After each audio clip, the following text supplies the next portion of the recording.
बिस्मिल्लाहिर्रहमानिर्रहीम। अस्सलाम वालेकुम। ये तस्वीर इस बात का सबूत है कि जंग के लिए सिर्फ टेक्नोलॉजी और असला काफी नहीं, बल्कि इसके लिए जज्बा ईमानी और हक और सच की राह पर होना बहुत जरूरी है। दुनिया की भाई सुपर पावर जो टेक्नोलॉजी के बलबूते पर कब्जा करने आई थी, उसकी टेक्नोलॉजी का हशर आप इस तस्वीर में देख सकते हैं। लेकिन ये जो वीडियो इस वक्त आप स्क्रीन पर देख रहे हैं, इसने पूरी दुनिया में एक पैगाम दिया है कि इस्लाम तशद्दुद को पसंद नहीं करता और इस्लाम एक अमन पसंद मजहब है। वो तालिबान जिनके बारे में मशहूर था कि वो लोगों को बिला वजह मारते हैं, आज इस वीडियो को देखने के बाद मगरिब दुनिया का बनाया हुआ इस्लाम मुखालिफ प्रोपेगेंडा बेनकाब हो गया। इस वीडियो में आप जिस शख्स को लोगों से खिताब करते देख रहे हैं, इनका नाम मौलवी अमीर खान मुत्तकी है। इनका ताल्लुक अफगान सूबे बख्तिका से है। ये तालिबान के महकमा इत्तलात के सरबराह समझे जाते हैं और तालिबान के तमाम तर्जुमान इनके मातहत हैं। अमरीका और अक़वाम मुत्तहिदा ने इन पर सफरी पाबंदियां भी आयद कर रखी हैं। मौलवी अमीर खान मुत्तकी इन लोगों से खिताब कर रहे हैं जो अफगान फोर्सेस के साथ लड़ाई के दौरान गिरफ्तार कर लिए गए, लेकिन तालिबान ने इनको कुछ नहीं कहा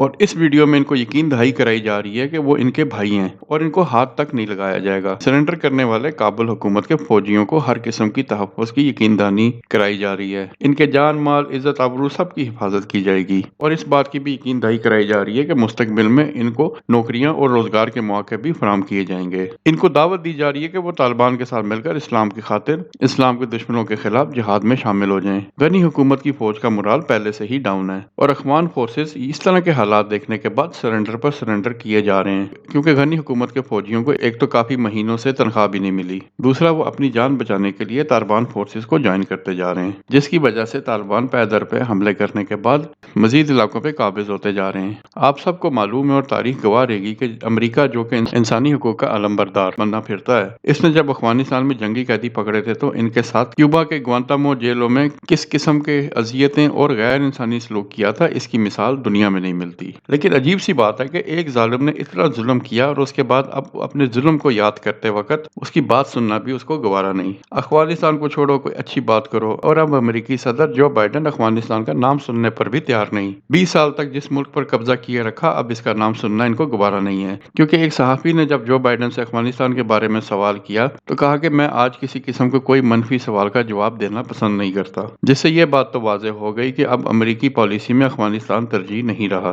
खित्ते के हालात बहुत तेजी से चेंज हो रहे हैं और मुस्तकबिल में पाकिस्तान को बहुत सारे चैलेंजेस का सामना करना पड़ेगा। इंशाल्लाह पाकिस्तान महफूज हाथों में, इंडिया हो, अमेरिका हो, चाहे कोई भी मुल्क हो, पाकिस्तान हक और सच की राह पर गामजन है, चाहे जितनी मर्जी पाबंदियां आयद कर दी जाएं। इसकी मिसाल आप पहले ही अफगानिस्तान में देख चुके हैं।